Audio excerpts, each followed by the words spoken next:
কাঁচা নবী, সিরাজাম মুনীরা নবী, ইমামুল মুরসালিন নবী, রাহমাতুল লিল আলামিন নবী।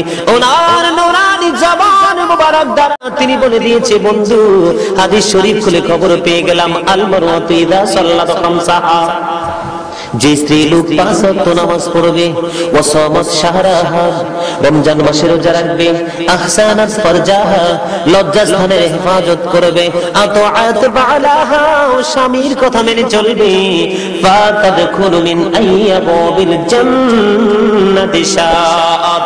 ঠিক নি হুজুর? যে নারী 5 ওয়াক্ত নামাজ পড়বে, গভীর মনোযোগ, যে মহিলা 5 ওয়াক্ত নামাজ পড়বে, রমজান মাসে রোজা রাখবে, লজ্জাস্থানের হেফাজত করবে, স্বামীর কথা মেনে চলবে, ওই মহিলার জন্য কাল কিয়ামতের দিন 8টা জান্নাতের দরজাই খুলে দেওয়া হবে। সে যেটা দিয়ে মন চায় সেটা দিয়ে প্রবেশ করতে পারবে।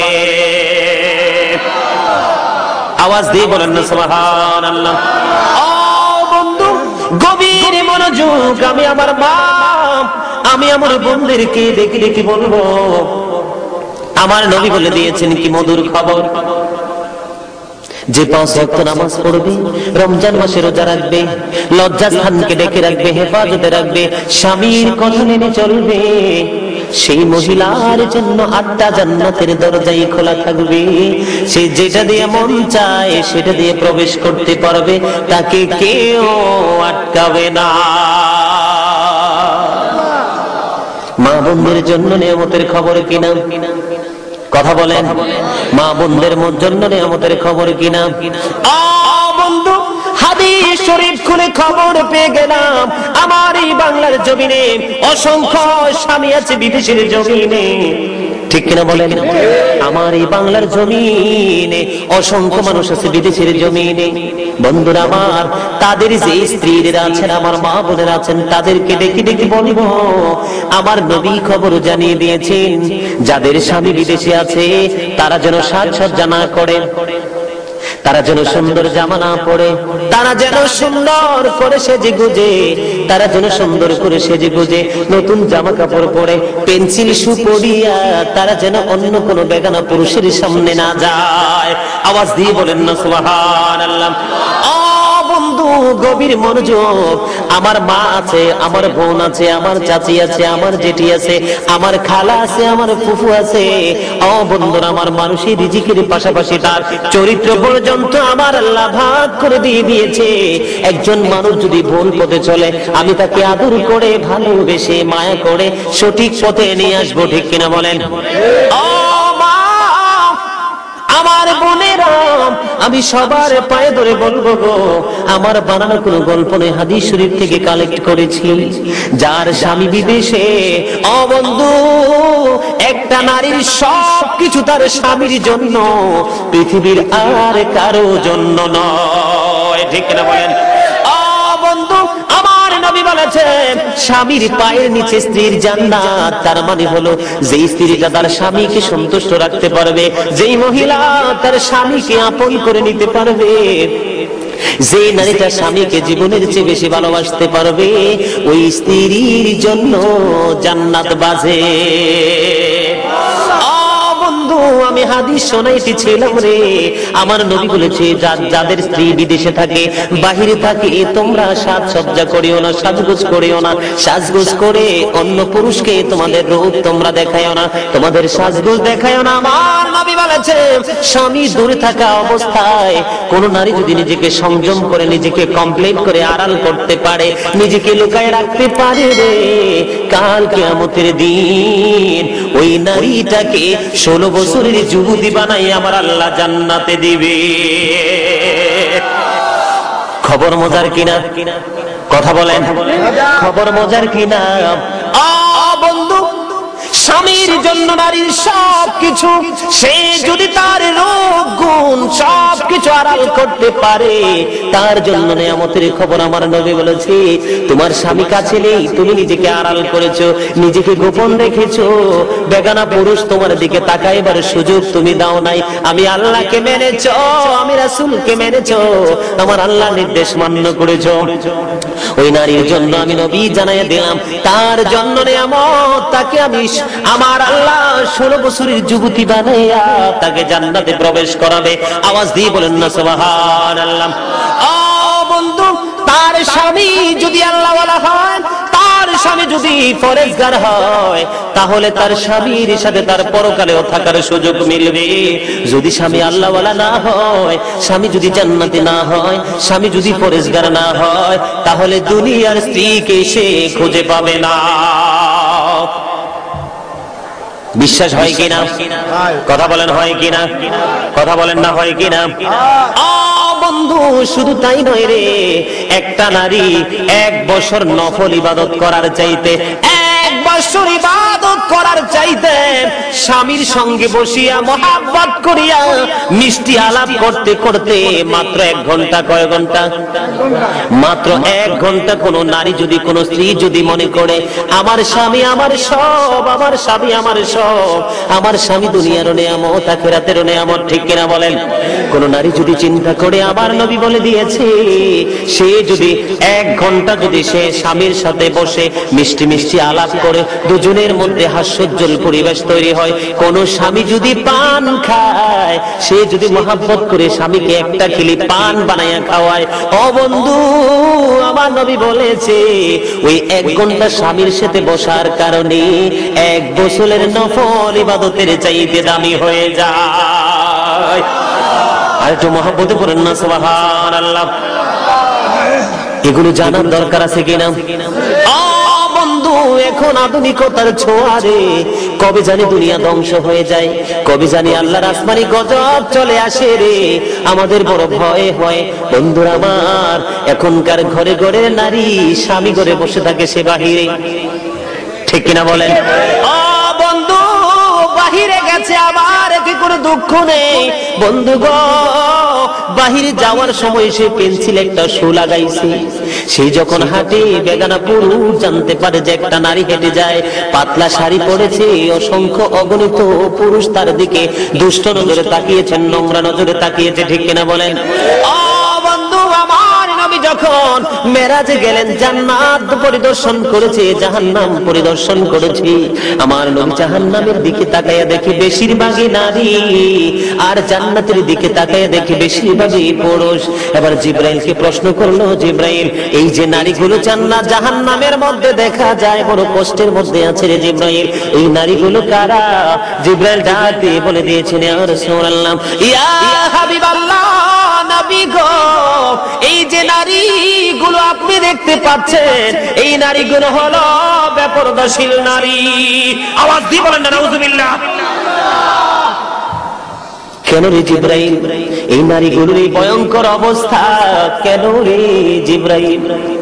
আমার নবীকে যখন, আমার নবী যখন প্রশ্ন করলো, জিব্রাইল বলল, নবী গো, তার স্বামী তাকে পোশাক কিনে দিয়েছে স্বামীর সামনে সাজার জন্য, ঠিক কিনা বলেন?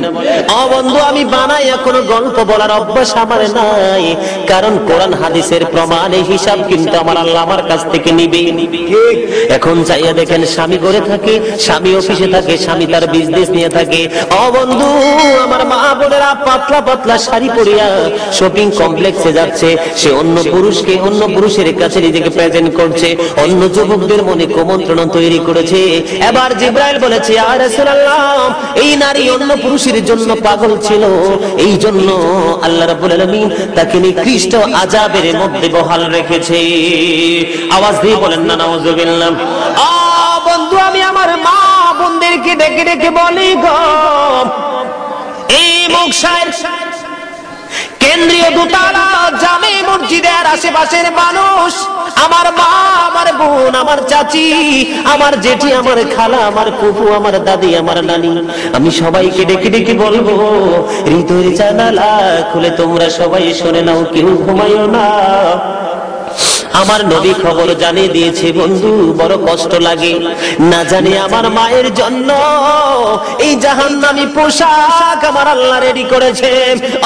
বন্ধু তোমরা জানো না ওই নারীদেরকে যে পোশাকটা পরানো হবে জাহান্নামী, এই পোশাকটা এই মুহূর্তে যদি আসমান এবং জমিনের মাঝখানে ঝুলিয়ে দেওয়া হয়, সমস্ত পৃথিবীর মানুষ এই কাপড়ের দুর্গন্ধে অসুস্থ হয়ে মারা যাবে।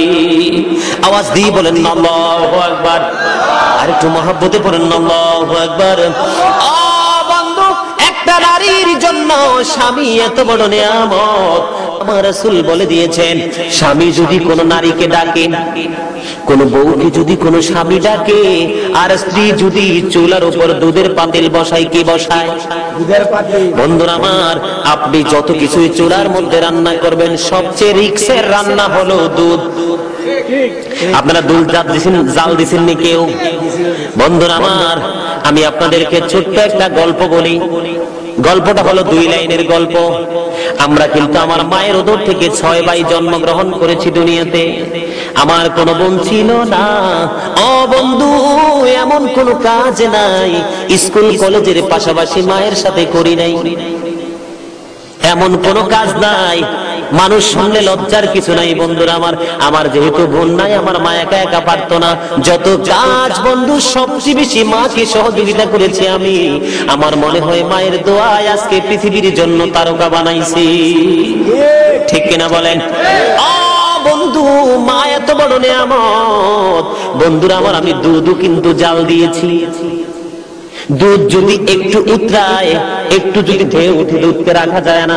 যতক্ষণ না পর্যন্ত চুলা থেকে আপনি না সরাবেন, দুধ উতরিয়ে ফেনা হয়ে সব নিচে পড়ে যাবে। আমার নবী বলেছে, মা যে যেখানে আছো সবাই তোমরা শুনে নাও। আমার নবী বলে দিয়েছে, কোন নারী যদি চুলার উপর দুধের পাতিল পর্যন্ত বসায়, তারপরে তার স্বামী ডাক দিলে যেন সে সাথে সাথে স্বামীর কাছে চলে আসে। বন্ধু স্বামী এত বড় নিয়ামত। আমি এই কারণে প্রথমে আপনাদেরকে হাদিস খানা শুনিয়েছি, স্বামী এত বড় নিয়ামত আমার মা বোনদের জন্য, এত বড় নিয়ামত।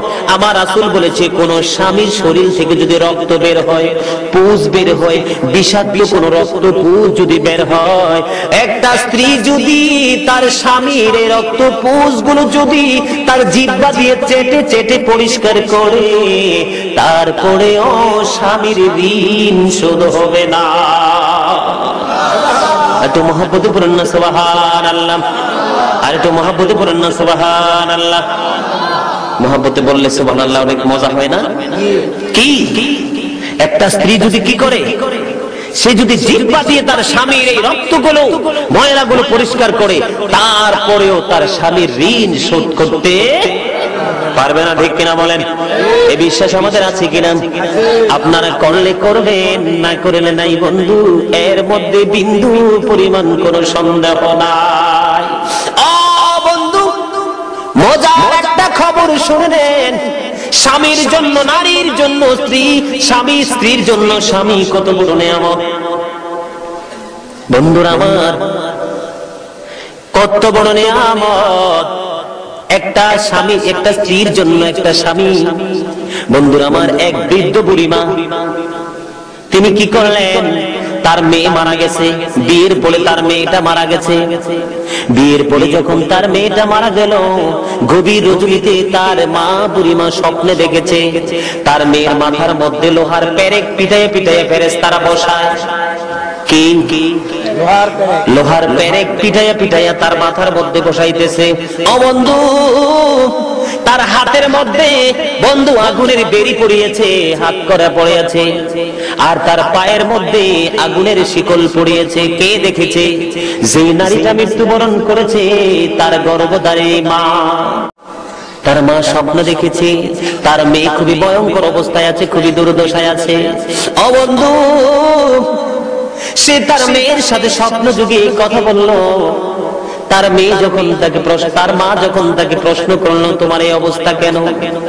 এবার মেয়ে তাকে জানাইয়া দিল, মা গো, আমার এই কর্মের কারণে আমার এই অবস্থা। এবার মেয়েটার স্বামী দুনিয়ার বুকে বেঁচে আছে, মা কি করলো, ঘুম ভেঙে গেল, সকালবেলা হলো, দৌড়ে চলে গেল তার মেয়ের জামাইয়ের কাছে, যাইয়া জামাইকে ডাক দিয়ে বলল, জামাই আমি স্বপ্নে দেখেছি আমার মেয়েটা খুবই ভয়ঙ্কর অবস্থায় আছে, এতটা কষ্টের মধ্যে আছে গো, আমি বুঝতে পেরেছি।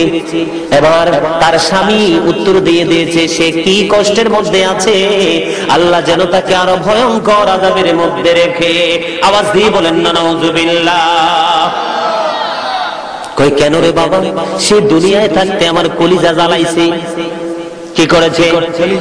সে দুনিয়ায় থাকতে আমার কলিজাটা জ্বালাইয়া ফেলছে। ও বন্ধু, এই বাংলার জমিনে এমন কিছু নারী আছে যে স্বামীর জিনিস লুকাইয়া লুকাইয়া অন্য জায়গায় স্থানান্তর করে। আপনাদের মুরাদনগরে আসেনি, মুকসাইরে কথা বলেন আসেনি? স্বামীর কথা না শুনিয়া স্বামীর অর্ডার ছাড়া সে এই বাড়ি থেকে ওই বাড়ি যায়, ওই বাড়ি থেকে ওই বাড়ি যায়, ওই বাড়ি থেকে ওই বাড়ি যায়, ঠিক কিনা বলেন? বন্ধু, যদিও আমার আলোচনা বাংলা আলোচনা, আমরা বাংলা বাঙালি, বাংলা ভাষা ছাড়া আর কি ভাষায় আলোচনা করব? বন্ধুরা আমার এবার দেখুন গভীর মনোযোগ, এবার গভীর মনোযোগ বন্ধুরা আমার, একটু মনোযোগ সহকারে শ্রবণ করেন। আজকের এই আলোচনা শুধু আপনাদের জন্য না, এই মুরাদনগর মোকসায়ের দ্বিতীয় তলা জামে কেন্দ্রীয় দ্বিতীয় তলা জামে মসজিদ কমিটির উদ্যোগে এই মাহফিল। আজকে শুধু মোকসায়ের বাসী না, কয়দিন পরে দেখবেন গোটা পৃথিবী আলোচনা শুনবে বন্ধুরা আমার। শুধু আপনাদের জন্য আলোচনা না, গোটা পৃথিবীর জন্য আলোচনা। এবার স্বামীকে বললেন, স্বামী বলতেছেন সে আমার কলিজা জ্বালাইছে, আমার কলিজার মধ্যে ব্যথা দিতে ঝাঁঝরা করে ফেলেছে, আমি তাকে কোনোদিন ক্ষমা করব না। ও বন্ধু, মা এমন একটা নেয়ামত, মা সইতে পারে না সন্তানের জ্বালা, ঠিক কিনা বলেন? কিন্তু এমন পাথরের মতো কিছু সন্তান পৃথিবীর বুকে আছে বন্ধু, মা যদি চোখের সামনে কষ্ট পায়, সন্তানের কলিজায় ব্যথা লাগে না, ঠিক কিনা বলেন? ও বন্ধু, মায়ের পায়ের নিচে সন্তানের জান্নাত, আর নামাজ হলো জান্নাতের চাবি।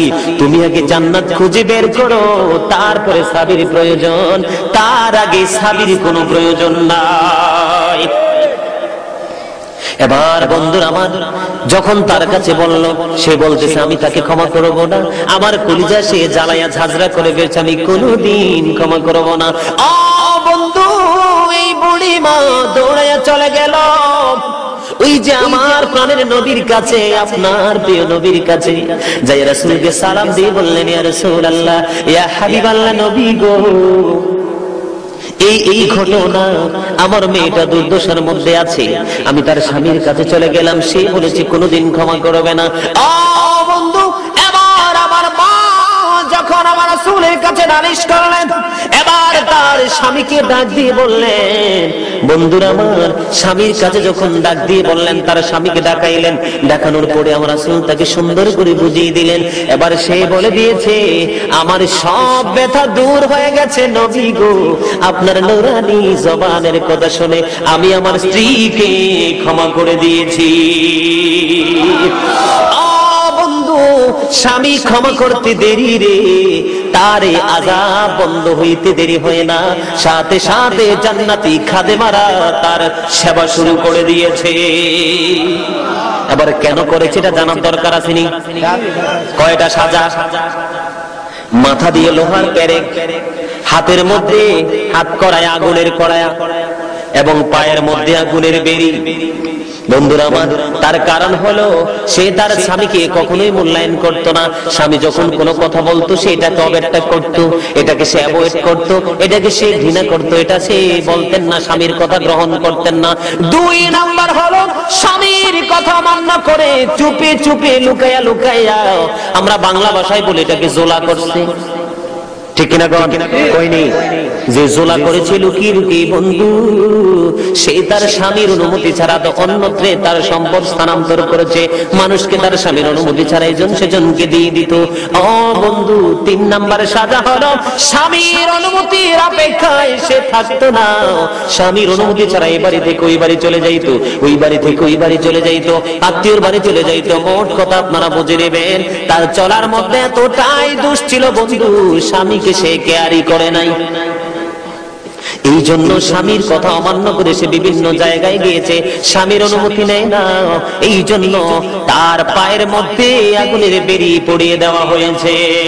আওয়াজ দিয়ে বলেন না নাউজুবিল্লাহ, আর একটু মহব্বতে বলেন না নাউজুবিল্লাহ। জাহান্নামের আগুন সইতে পারবো?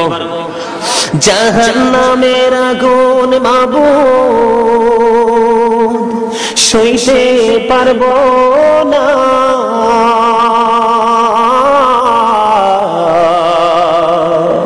দুনিয়াতে নৌকান্দায়া আখিরে কান্দায়ও না। বলেন জাহান্নামের আগুন মাবুদ সইতে পারবো না,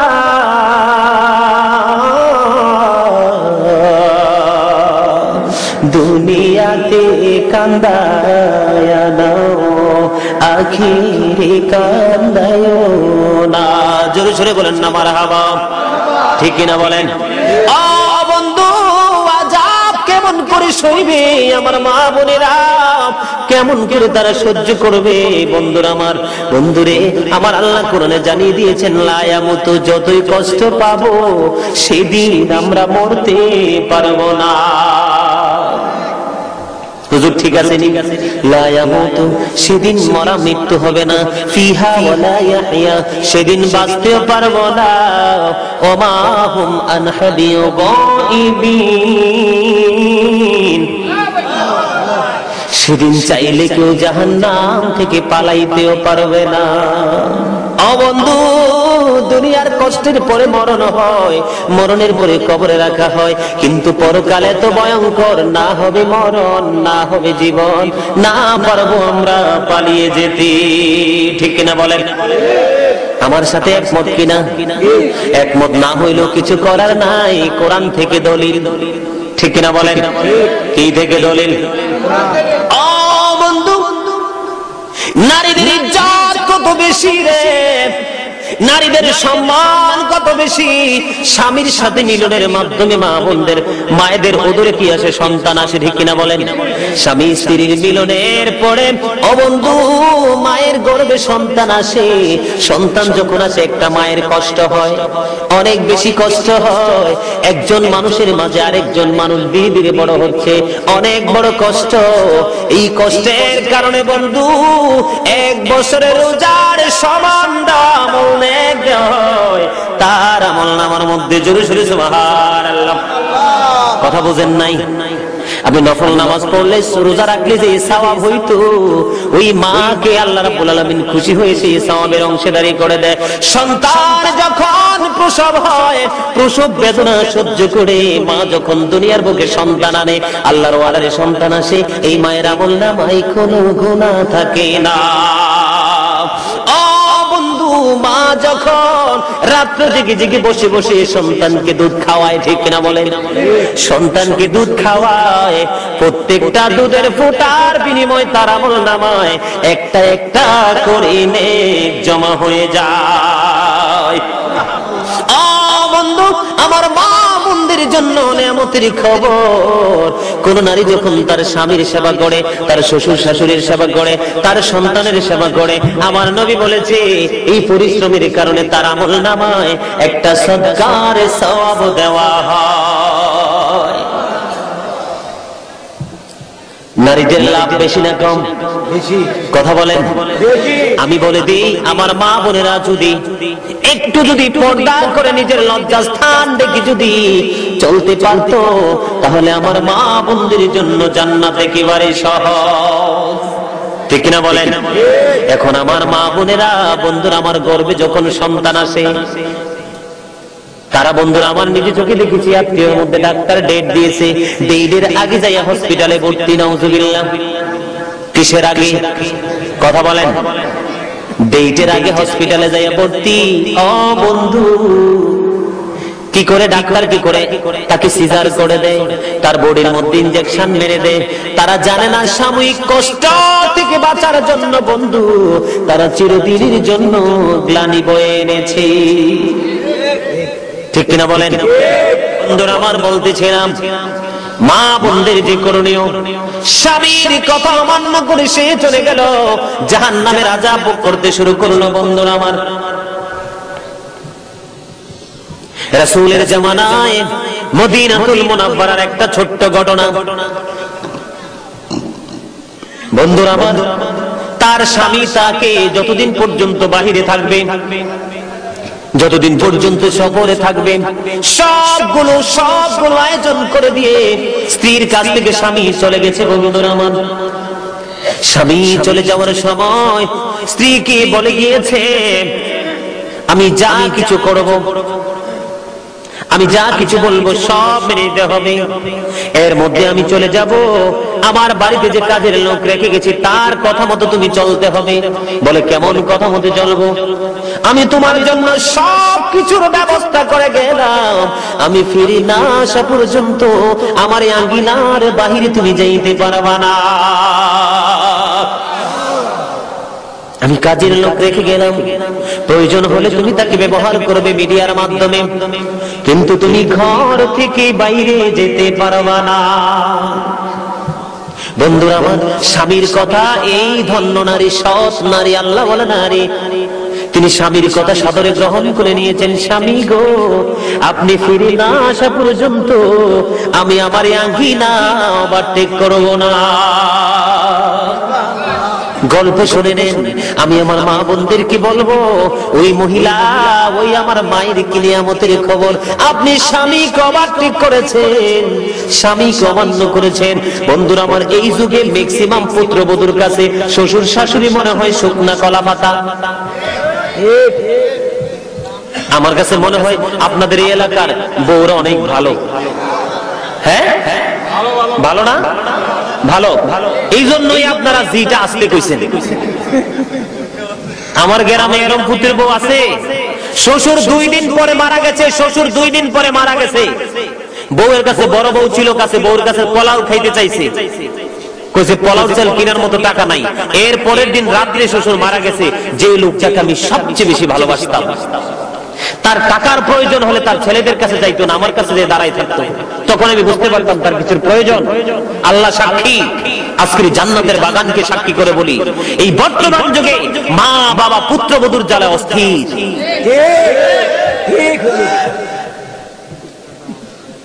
বন্ধুরা আমার, আপনাদের মনের কথা হয়েছে কিনা আমি জানি না, তবে আমি যে 2টা আঁখি দিয়ে দেখিয়েছি, এই দেখার মধ্যে বিন্দু পরিমাণ কোনো সন্দেহ নাই।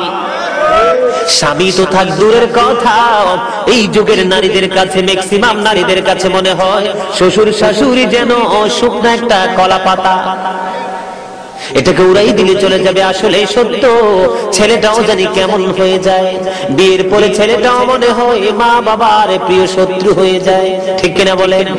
মায়ের কথা ভালো লাগে না, শাশুড়ির কথা বড় মিষ্টি লাগে। তার কারণ হলো শাশুড়ি জামাইকে বিদেশ পাঠাইবো। ঠিক কিনা বলেন? বাবার কথা ভালো লাগে না, শ্বশুরের কথা বেশি ভালো লাগে, কারণ শ্বশুর ছেলেকে চাকরি দিবে। ঠিক কিনা বলেন? বন্ধু, ওই সমস্ত ছেলেগুলোকে আমি জানাইয়া যাই, শ্বশুর শাশুড়ির দিকে মায়ের নজরে 1000 বার তাকাইলেও একটা হজের সওয়াব তুমি পাইবা না। মায়ের দিকে মায়ার নজর করে যখন তাকাইবা, তোমার আমলনামায় অটোমেটিক হজের সওয়াব চলে আসবে। আমার নবীকে প্রশ্ন করেছে, নবী গো, কোন সন্তান যদি দৈনিক 200 বার যায়, আমার নবী বলেছে 200 হজের সওয়াব পাইবা। যুবক, এই পৃথিবীর একটা দলিল দিতে পারবে না শ্বশুর শাশুড়ির দিকে তাকাইলে হজের সওয়াব হয়, শ্বশুর শাশুড়ির দিকে তাকাইলে গুনাহ মাফ হয়। বলে, হুজুর শ্বশুর শাশুড়িকে ফালানি গেছে? না না, আমি শ্বশুর শাশুড়িকে তার জায়গায় রাখবো, আর মা বাবাকে সবচেয়ে উচ্চ মাকামে রাখবো। ঠিক না বলেন? ও বন্ধু, তুমি জানো না মা কত নিয়ামত। তুমি যখন রাতের বেলা সময় যখন তোমার পার হয়ে যাবে, তোমার জন্য আর কেউ কাঁদবে না, মা শুধু কাঁদতে থাকবে। আমার সোনামণি কোথায় জানে আছে রে, আল্লাহর কাছে দরখাস্ত লিখতে থাকবে, মনি আমার এই সন্তানকে তোমার হাওলা করে দিলাম, আমার ছেলেটাকে তুমি মায়ার নজরে রাখিও। ও বন্ধু, শাশুড়ি শ্বশুর বউকে যদি আপনি সময় মতো চাইলে কিছু যদি দিতে না পারেন, তাহলে এই শ্বশুর শাশুড়ির কাছে জামাই কোনোদিন ভালো হবে না। ঠিক কিনা বলেন? কথা বলেন ঠিক কিনা? বন্ধুরা আমার, কথা বলেন ঠিক কিনা?